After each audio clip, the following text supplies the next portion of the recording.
Menos se você botar abrir na parte de meio, senhor Oduber, Marco Oduber, op tempo na casa, há diferentes studieopdrachten. O que deve passar com o senhor Marco Oduber? Nós, há alguns semanas passadas, nós estávamos tendo visita de trabalho na meio.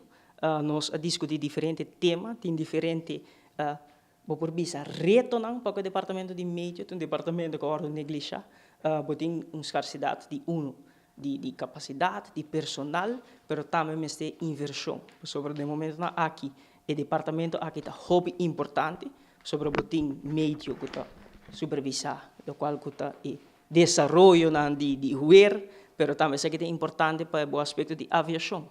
Sobre se não tem meio operacional, efetivamente, avião não pode na rua. Se a norma internacional, standard internacional, que o departamento que merece atenção, inversão, e é o local que nós estamos também.